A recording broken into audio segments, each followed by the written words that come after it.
Building a core of discovery. My definition of leadership is that leadership is energizing a community of people toward their own transformation in order to accomplish a shared mission in the face of a changing world.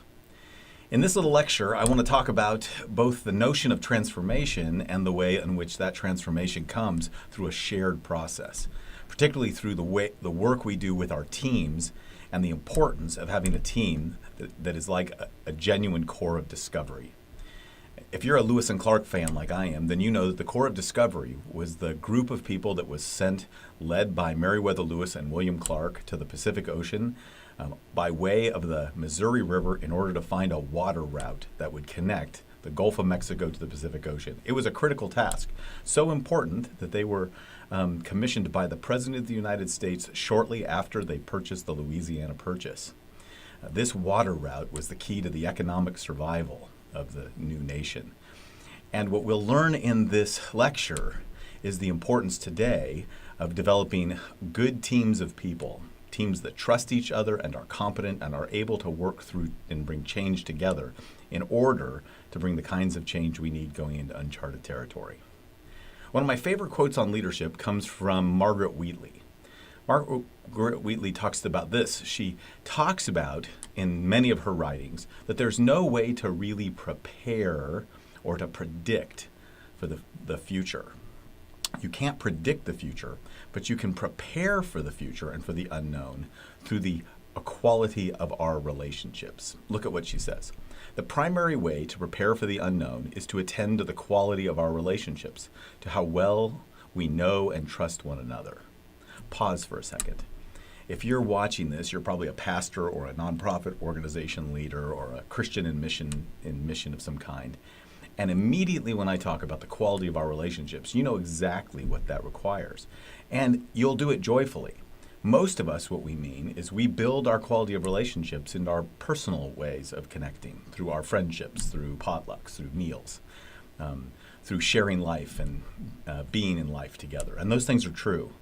But I want you to notice what Margaret Wheatley says about the kind of quality of relationships needed to accomplish a mission. There is one core principle for developing these relationships. People must be engaged in meaningful work together if they are to transcend individual concerns and develop new capacities. And did you catch that? Genuine trust is built in meaningful work. In other words, there are a lot of people who love each other and pray for each other and care for each other. There are a lot of church staffs and leadership teams and boards of directors who have deeply caring relationships, but they don't have nearly enough trust in order to be used by God in uncharted territory to accomplish a mission. Trust is built in the mission. So let me take you back to Lewis and Clark, and what are some of the things we can learn from them about building a genuine core of discovery, a team of trust that cares deeply for each other and at the same time is able to accomplish the task that they've been given. What it requires is a group of people who can navigate together the harsh terrain of change. One of my favorite books on the subject is by Alan Deutschman. Alan Deutschman wrote a book called Change or Die. What Alan Deutschman studied were the kinds of people who were told by their doctors they needed to change or die. These were the people who were given that sober look after a physical exam, where the doctor looked at the chart and said to them, "Why don't you slip your clothes on and come back to my office, and then let's spend some time chatting just a little bit." They nervously sat down in their chair in front of the desk. The doctor came, opened the chart, let out a sigh, and looked at them and told them, "I need to tell you that the news is very sober. If you have one more cigarette, you take one more drug, you have one more drink, you eat one more Twinkie, if you are unable to change your life today, you will die." What Deutschman discovered is that if you could get people's attention, if you could lay out the facts before them, if you could look them eyeball to eyeball and make sure they understood just how serious their condition was, if you then gave them a choice, then 90% of them will die. Even with that dire of circumstance, people fear change more than they fear death. Now, what Deutschman did was something really remarkable. He decided to study the 10% that did change. It's called a positive deviance study. He studied the 10% who actually went out and changed their lives, not the 90% who made excuses or the 90% who were unable to muster the willpower or change their habits or make the changes necessary, but the 10% that did change. And in studying them, what he discovered was that there were three things that don't produce change. And I want to warn you, most of us, these are what I call, these are a few of our favorite things. These are the strategies we mostly use. What doesn't produce change? Fear, facts, and force. You can look people in the eye and tell them that they need to change or they will die, and they will choose to die. You can give them the facts written out on a chart in front of them. You can show them their blood work or their weight or their BMI index or whatever it is, the cells of their liver. You can show them the facts about their prognosis, and they will not change. You can even try to force them to change. You can try to make them change. You can enroll them in a program or find some way to manipulate them into something, and they still won't change. Humans don't change, not lasting change, because of fear, facts, or force.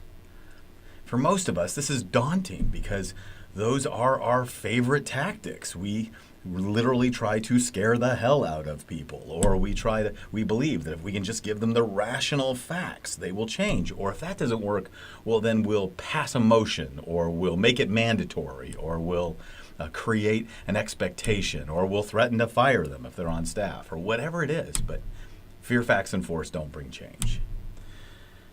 Pause for a second. That's sobering news in and of itself. Well, what does bring change? And this is where Deutschman's research is really helpful. What brings change?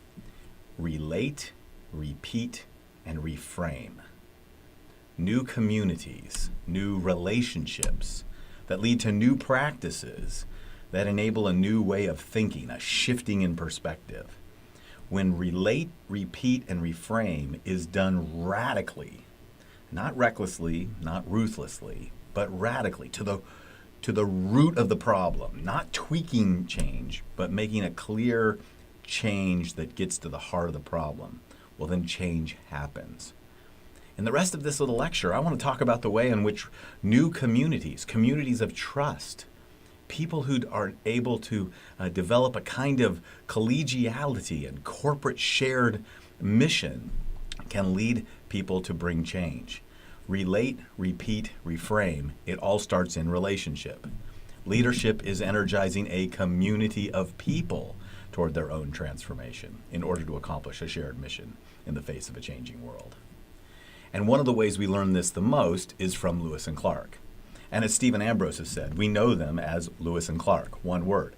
You can be in Lewiston, Idaho, and often not know it was named for Meriwether Lewis. Or you can be like me, who was doing this presentation in Clark County, Kentucky, walked right by a statue of William Clark without even noticing, and used this illustration before someone pointed out to me that I didn't even know that this county that I was sitting in was named for William Clark. Because until when Lewis and Clark's names are not together, well, then we miss it. And what we miss here is the power of their story. Thomas Jefferson wanted Meriwether Lewis to lead the Corps of Discovery. Meriwether Lewis had been his personal protege, his disciple, if you will, in Christian terms, even though they were men of the Enlightenment.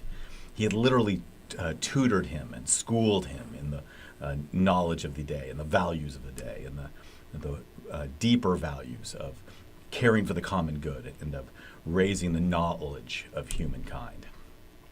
He had worked in the White House and lived in the White House. Meriwether Lewis was Thomas Jefferson's man. Thomas Jefferson gave the most exciting adventure that he could imagine to his protege. If you've ever been to Monticello, you know that the very front room that every guest entered for the rest of his life held up all of the artifacts that the Corps of Discovery brought back. Thomas Jefferson loved this adventure, and he gave it to his favorite person, his most trusted follower, his most trusted protege. And immediately, Meriwether Lewis wrote to his old friend, his former supervising captain, the man who had been his commanding officer, and asked him, "Would you join me in this endeavor? And if you do so, we will be equals in every way, equals in every way. We will be co-captains of the Corps of Discovery. Captain Lewis and Captain Clark, equals in every way. William Clark immediately wrote back and told him he'd be privileged to join Meriwether Lewis on the adventure. Lewis went to Jefferson and told him of his plan, that he had enlisted Clark in the journey, and that they would be co-captains, equal in every way. Thomas Jefferson passed along the request that both of them would receive a commission as captains. But there seemed to be some evidence that Jefferson himself wasn't all that thrilled about this. This is a military unit. There's supposed to be a chain of command. There's supposed to be one leader. And Congress, anyway, gave the order. Meriwether Lewis would be a captain. William Clark would be a lieutenant. Meriwether Lewis would be in charge. William Clark would be in support. Meriwether Lewis was embarrassed and disappointed. That was not his plan and not what he had asked William Clark to do. So he wrote to William Clark and said, "I'm deeply embarrassed, but I want you to know that even though Congress has said this, as far as I'm concerned, I will keep my word to you. We will be co-captains, and as far as the men will ever know, you will be a captain. You will be called Captain Clark, and we will be co-captains, equal in every way. We will be partners in every way." What's amazing is 3.5 years on the journey, through all across the continents of the United States, in every conceivable circumstance, completely off the map in an uncharted terrain, having to make countless decisions over and over and over again, including some that they acknowledged that they disagreed with each other about. Not one time did Meriwether Lewis ever pull rank. Not one time did he ever say to William Clark, "You know, really, I'm the captain, and in this case, I'm going to be in charge, and I'm going to break the tie, or we're going to do it my way." Not one time. As far as the men knew, they were co-captains, Meriwether Lewis and William Clark, equals in every way. I am convinced that that partnership, built out of that deep trust, is what enabled them to go so far into uncharted territory and to have such incredible success. They only had one man die of appendicitis along the way. They had a remarkable success. They found themselves only in a couple of skirmishes, even though they went through many different territories that it could have been deeply hostile. They came back to a hero's welcome because they literally were those who had stretched the boundaries of the human imagination and awakened this new nation to the world in front of them. Lewis and Clark, they were equals in every way, and this deep collaborative partnership that enabled a Corps of Discovery to function in a completely different manner. One of the most interesting stories is what they did with conflict, how that partnership showed up in their lives. They came to one place, a fork in the river, where they had to decide which was the true fork. You see, they had been told by Thomas Jefferson that they were to find the source of the Missouri River. They had taken off out of St. Charles, Missouri, had gone 18 months traveling upstream, had spent a winter with the Mandan tribe. They had to make their way across the Great Falls of Montana, and they finally found themselves at this place where the river came together at a giant fork in the river. They spent a month trying to decide which was the right fork. The men disagreed with them. After a while, Lewis and Clark came to agree, and after a long, patient process of exploration, they made their decision. Most of the men wrote in their journals that they believed the captains were wrong. But one of the men wrote this: "We so admire and trust them that we will follow them even into their folly." Now, what's powerful to me about that story is if you've modeled a kind of collegiality and corporate trust in each other, if you've modeled a kind of partnership and community along the way, then others, even if they're struggling, will trust you all the more. As they moved further and further into uncharted territory, they had to leave behind some of the strict protocols of their military discipline and instead had to bring the men into a process of trusting and caring for each other and making decisions. Even some of the discipline cases, early on, it was Lewis and Clark who administered discipline. Later on, it was the men to each other. They spent a long winter on the shores of the Pacific Ocean. But in that long winter, they found that their morale was held up because of how deeply they cared for each other. They were truly a core of discovery, and they truly committed to each other. And one of the most interesting parts is the decision they made on the way back. Imagine, if you will, 18 months of going upstream, discovering that there is no water route, discovering that they had to make their way across the Rocky Mountains, that all the maps were wrong. They had to drop the canoes. They had to work with Sacagawea to find horses with the Shoshone people. They had to make their way through 300 miles of up to 14,000-foot peaks, 60 miles of hip-deep snow. They had to make their way. They finally got back into the Columbia River, had to make new canoes, canoed all the way down, floated down to the Pacific Ocean, going through roaring rapids, and spent the winter in a fort of their own choosing, a fort that they had determined together by vote, a fort that established the United States of America through a vote that even Sacagawea, a Native American nursing mother, and York, an African American slave, were enabled to participate. And then after a long winter, they headed home. And what did they do? They decided to split the force in two and explore on the way back. Why? They were men of the Enlightenment. Their deepest value was not about just finding a water route. It was about discovering a whole new world.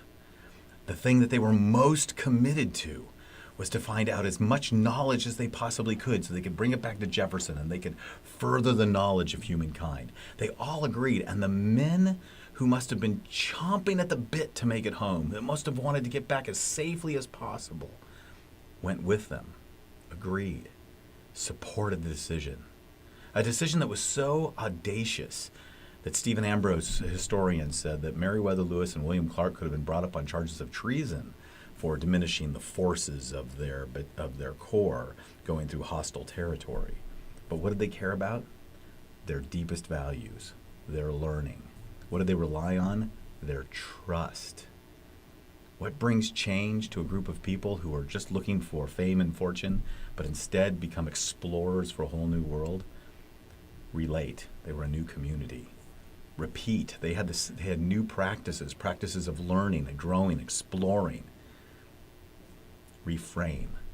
They came back to deeper values than just finding an economic benefit for the new country. Relate, repeat, reframe.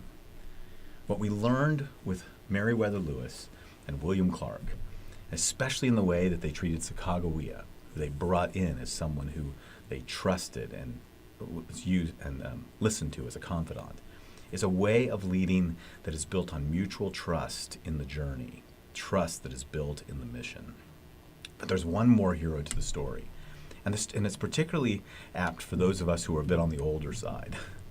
As we talk about going into uncharted territory, of leaving Christendom behind, and of stepping into a post-Christendom world, of moving into a world that is so different than the world we were trained for, and moving into a world that requires us to think and learn and be humble and open to the voices that come from the margins. As we think about all of those things, it's tempting to believe that some of us who are a bit on the older side have nothing to contribute.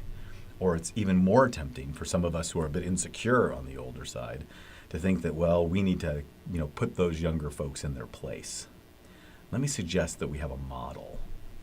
If you know that in the way the world is changing, with the innovation and missionary experiences, the new types of ministry, the new ways of engaging a post-Christendom world that you may not be completely prepared for or trained for.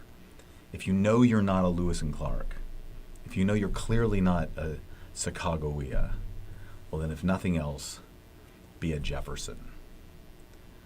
Thomas Jefferson was 60 years old when he commissioned the Corps of Discovery and sent them on their way. Thomas Jefferson had spent a lifetime, however, learning and studying about the American West. Thomas Jefferson was deeply committed to the exploration of the American West. He had more books on the American West than anybody else in the world, the largest library about the American West.